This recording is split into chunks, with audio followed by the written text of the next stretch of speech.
wishing on a star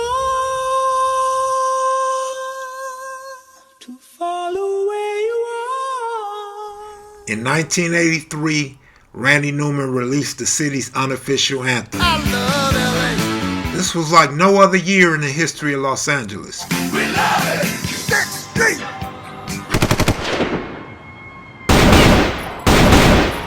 From the Iran-Contra scandal and its impact in the streets of Los Angeles to the birth of West Coast hip-hop, Los Angeles was turned all the way up.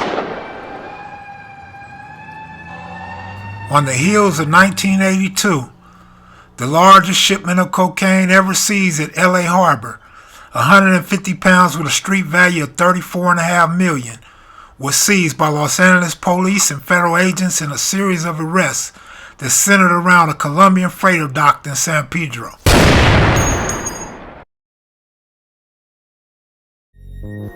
When 83 came along, it came with the era of rock cocaine, also known as crack, a drug that fueled the economy, put money in broke people's pockets, and would contribute to the downfall of the black family.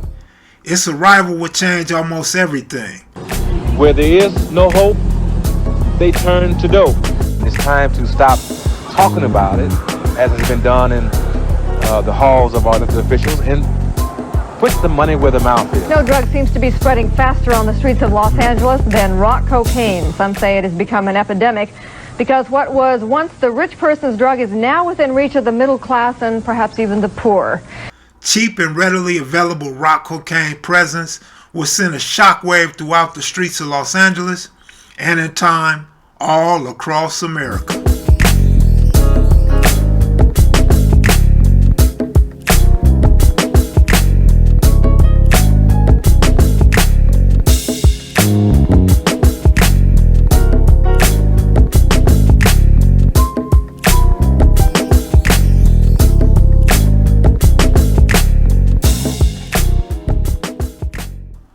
Drug kingpin Thomas Tootie Reese, whose first narcotic arrest dated back to 1967 in New York, allegedly operated an illegal drug ring that sent cocaine and other drugs from Los Angeles to other cities in the nation for 20 years. In the book titled Once Upon a Time in Compton, there's two Compton police, Tim and Bob, who say they first began to notice rock cocaine in 1983, and that's when things very quickly began to spin out of control. Cops were used to gang members scattering and throwing products on the ground when cops appeared, but now it was different. Instead of bottles of PCP being tossed away, they were now seeing small, white, hard rocks on the ground. Crack had officially hit Compton. In a neighboring community called Watts, the Hawkins family found himself at odds with a gang from the Nickerson Gardens.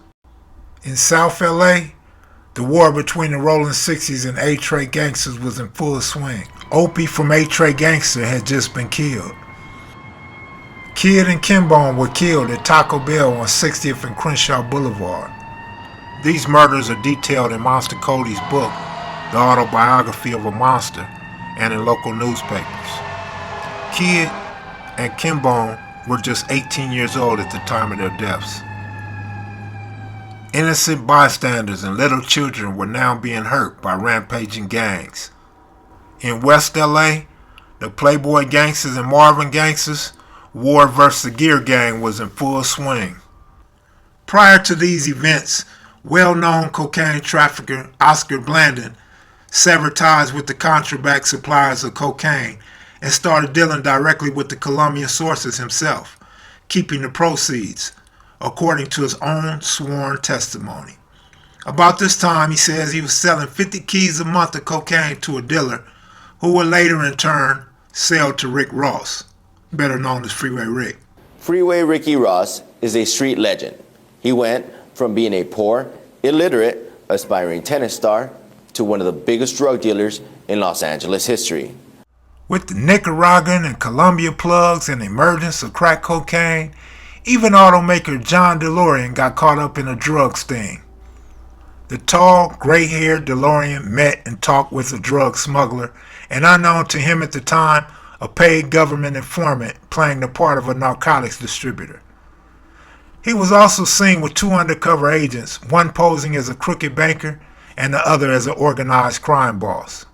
There were so many drugs and so much money in this game that it seemed like everyone was getting in on the act. You're damn right.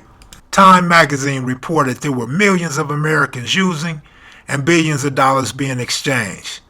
You were basically using, selling, or investing in a new cocaine trade. Even a Los Angeles County deputy sheriff was convicted of selling cocaine. And if some weren't willing to sell it, you best believe some were willing to plant it. In one affidavit, an investigation of irregularities in arrests and evident procedures at the Los Angeles County Sheriff's Firestone substation had turned up allegations that one deputy kept vials of the drug PCP in his locker and used it as evidence against drug suspects. You crooked motherfucker. Even ex-LA Ram John Williams was indicted. Tackle John Williams, who was a top draft choice of the Baltimore Colts, was indicted in Minneapolis, Minnesota on charges of possession and distribution of cocaine. Williams played with the LA Rams and said he became involved with the illicit drug while playing with the local team. He said he started selling cocaine because he was financially unstable. Under President Ronald Reagan, Colonel Oliver L. North made sure the economy was stable. With all the drugs and the gang banging, LA still loved the party. There were after-school concerts, Eve After Dark Club in Compton, and Steve Buckley of Capitol Records was looking to make the club scene a lot more active. Ice-T created a buzz so big for the Radiotron that everybody wanted to go enjoy hip-hop. During this time, World on Wheels was cracking. Yes, sir. The schoolyard and rolling 60s conflict began. Sure did. Soon one was rocking the walls at Pan Pacific Auditorium. He was up. And LA Sports Arena was home to Uncle Jam's Army. Hell yeah. Also, Ice-T released The Coldest Rap Part 1 and Part 2 on Saturn Records. LA's very own KDAY 1580 AM became the first hip-hop radio station in America. K-Day disc jockey Steve Woods played the Sugar Hill Gang's Rapper's Delight on his 1979 release. Radio executives and program directors in LA hated hip-hop. They thought it was a fad in music, but hip-hop continued to grow. After Kev Mac was hired to be music director on the radio station, hip-hop and rap became really dominant on K-Day in 1983. No other radio stations at that time could compete with K-Day, as the radio station played rap 24 hours a day with some R&B, making them the first hip-hop radio station. While colorful New York graffiti filled the walls, gang wars continued to break out, particularly crip-on-crip violence. There was even a shootout at Jesse Owens Park during a music concert. Jesse Owens Park is home to the Rollin' 90 neighborhood Crip gang. A crowd of more than 1,000 funk music fans went scurrying and running from Jesse Owens Park in southwest Los Angeles when apparently a gang-related shootout began. Immediately following that incident, there was another shooting at Helen Keller Park, and then another on 106 in Normandy. On the city's storefronts, billboards, houses, and cinder block fences, there was a new look: clean walls. Such structures were emerging from the spray paint and gang graffiti wars, but neither businessmen nor homeowners were doing the cleaning up. Rather, such gangs as the Dogtown, Primera Flats, and Six Deuce East Coast Crips were cleaning up their own turf. In December, Judge John Cole of Superior Court inspired the effort by ordering 5 days in jail for 72 gang members unless they cooperated with the drive led by City Attorney Ira Reiner. One can argue without proof that City Attorney Ira Reiner may have known the county needed more bed space for the mountain of drug offenses about to occur. September 11th, 72-year-old Mr. Hawkins and James Hawkins Jr., 39, stopped a local youth from robbing a woman and 4 girls. The youth was killed by a shotgun blast in a struggle for the gun with James Hawkins Jr. The police arrested the younger Mr. Hawkins, but released him after the district attorney's office refused to press charges that he killed the youth, Antoine Thomas, 19. "He was pointing the gun at my father," said Eugene Hawkins, who seen the attack, and James grabbed it and struggled with him. The gun went off and the kid was shot, but we didn't know he died until later that night, and then the death threats began. The Hawkinses said youth from the Nickerson Garden Housing Project, right across the street, had sprayed their home with bullets, tossed a firebomb at the house, and tried to drive a car through a small grocery store next to the house. The police verified the family's accounts of the violence and said that at one point, 2 officers happened to be in the house when the youth opened fire outside. For several nights, the police set up a command post around the house. They quit about a week later. According to Sergeant Curtis Jackson of Los Angeles County Sheriff Department, 10 arrests had been made in connection with the case. Sergeant Jackson said part of the problem was that the Hawkins home was directly across the street from the projects, where most of the gang members live. And of course, it wouldn't be LA without murder suspects, raids, and arrests. The youth were targets across the county. From Highland Park to San Pedro, from Santa Monica to Pomona, the county of LA was rocking and rolling. If LA County wasn't already the mecca for street gangs, it was when the Civil War drove thousands of Salvadorans there. A violent new culture grew. Mara Salvatrucha. What the FBI is now calling the most dangerous gang in America. Violent criminals who represent a more immediate threat to Americans here at home than terrorists. The Rampart community had become home to thousands of new arrivals from El Salvador, Guatemala, Nicaragua, and Honduras. In the gritty urban environment, those chasing an American dream of jobs and prosperity had been hard-pressed to find a haven.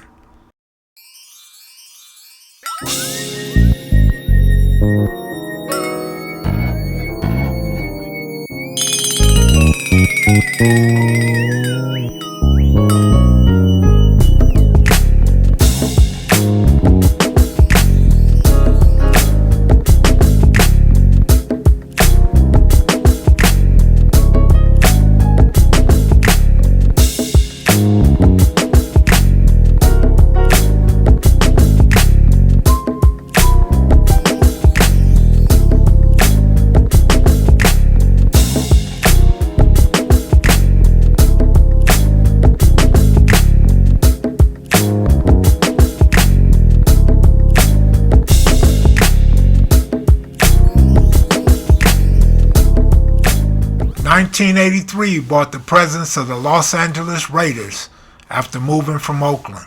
Marcus Allen was one of the big draws, but across town remained the Los Angeles Rams. Deaf to Disco screamed punk rockers, and the music group Kiss performed at the Universal Amphitheater.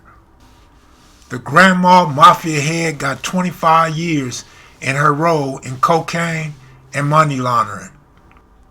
Unlike many of the other members of the ring, Warren refused to turn on her former partners and become a government witness.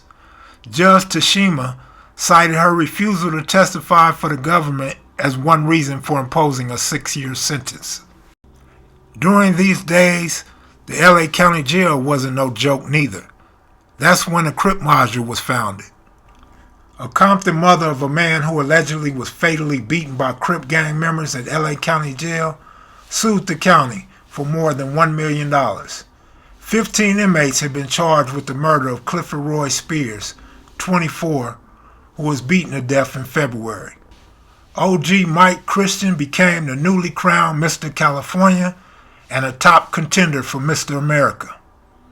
Actor Al Pacino starred in a movie called Scarface. The images displayed in this movie and the character played by Al Pacino would have a major impact on gang members in LA. Shut hello to my little friend! You wanna play rough? Okay. Yeah. The 1983 Lakers would lose the championship to the Philadelphia 76ers. This championship would feature two of the best in the game at the time, Dr. Julius Erving and Magic Johnson. But at the center of attention, Moses Malone and Kareem Abdul-Jabbar. The Houston Astros' current manager, Dusty Baker, was indeed a LA Dodger at the time. A series of drug busts in South Central Los Angeles during the first 2 weeks of August by Special Police Task Force netted 176 arrests and an estimated $25,000 worth of illegal drugs. This would officially mark the beginning of the crack baby era. The purity of cocaine was on the decline, and so were the prices. One of the hotspots referred to in this bus was the 6500 block of Bryanhurst Avenue in Roland 60 territory, where 17 people were arrested after undercover officers allegedly purchased illegal substances from unsuspecting dealers, according to one of the officers. Officers also retrieved 6 weapons, drug paraphernalia, and $3,600 in cash. Participating in these operations, along with narcotic detectives, were officers from the Southwest, 77th Street, Southeast, and Harbor divisions. With the rising rate of drug incarceration, a new super gang emerged in California prisons called the Crips. Even though the more entrenched, much older prison gangs such as the Nuestra Familia, Mexican Mafia, Black Guerrilla Family, and the Aryan Brotherhood continued to draw public attention, it was the Crips who was causing a ruckus throughout the Department of Corrections. They are a street gang that have been incorporated into the prison system. The members are much younger. The gangs are a way of life for them, says Sergeant Al Baper, a gang expert at Folsom Prison. Unlike the Crips, the other established prison gangs were tightly organized, with elaborate blood oaths and initiation rites demanding unconditional obedience and silence on pain of death. But as the gang membership expanded, their internal security slackened, paving the way for a new generation of gangs. Statewide, there were more than 5,000 inmates affiliated with gangs. Those prison gangs accounted for 1/5 of all homicides in Los Angeles County. And just like in prison, the largest single gang in the streets of Los Angeles was the Crips, with scores of small neighborhood gangs of 40 to 50 members apiece, ranging from age 14 to 23, with most of the activity in the 18 to 21-year-old group. State prisons at Folsom, San Quentin, Tracy, and Soledad had the heaviest gang activity. The California Youth Authority, which had some 6,000 inmates ranging in age from early teens to 25, had a relatively small gang population, but the problem was steadily growing. In September, violence erupted at Folsom State Prison. 2 Hispanic inmates were stabbed by a member of the Black Guerrilla Family prison gang while they walked to breakfast Thursday at violence-torn Folsom Prison. Prison spokesman Gil Miller said the attack occurred during one of the 2 times during the day that the convicts were allowed out their cells for hot meals. Because of the attack, hot dinner for the convicts was canceled for Thursday evening. Folsom and San Quentin, the state's other maximum security prison, are under lockdowns because of convict violence.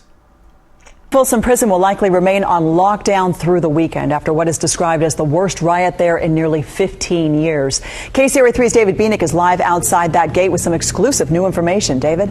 An officer in the building fired a warning shot, and other staff arrived and quickly controlled the situation. Neither man was seriously hurt, according to the spokesperson.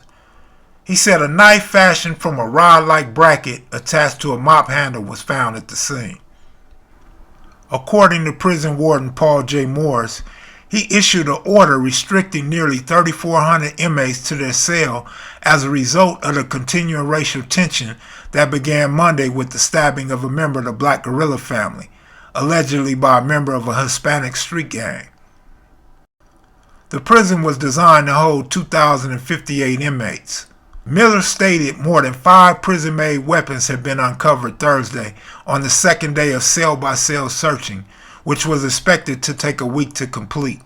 Prison officials have now recovered 7 weapons so far used in today's riot, 6 shanks or stabbing devices, and 1 wooden walking stick that was apparently used as a club. The ambulances were seen coming out of the prison gate shortly after the riot took place this morning.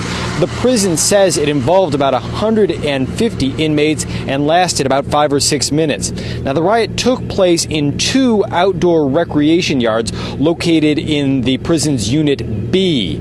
A total of 6 inmates were hurt, including 2 who had to go to the hospital because they received multiple stab wounds. Afterwards, inmates were confined to their cells as the facility went into lockdown. Tensions at Folsom have increased in recent weeks following a federal court order barring the double celling of the most dangerous convicts in a special lockup unit. And toward the end of the year, drug kingpin Thomas Tootie Reese was having a problem staying out of jail. After posting bond in early December, he was arrested again on drug charges. Tootie Reese and his wife Linda are shown here in a photo taken a year before. The couple were arrested a week before this article in Marina Del Rey by Drug Enforcement Administration agents after they allegedly sold $1 million worth of cocaine. Tootie and his wife were arrested in Marina Del Rey after allegedly selling drugs to undercover federal agents.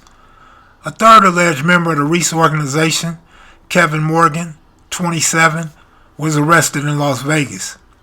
In addition to the cocaine, authorities also seized jewelry with an estimated value of $500,000, 4 cars, including 2 Rolls Royces, 5 handguns, a semi-automatic rifle, and $112,000 in cash. This was not Reese's first arrest. Police say that he is believed to be one of the major drug dealers in this part of the country.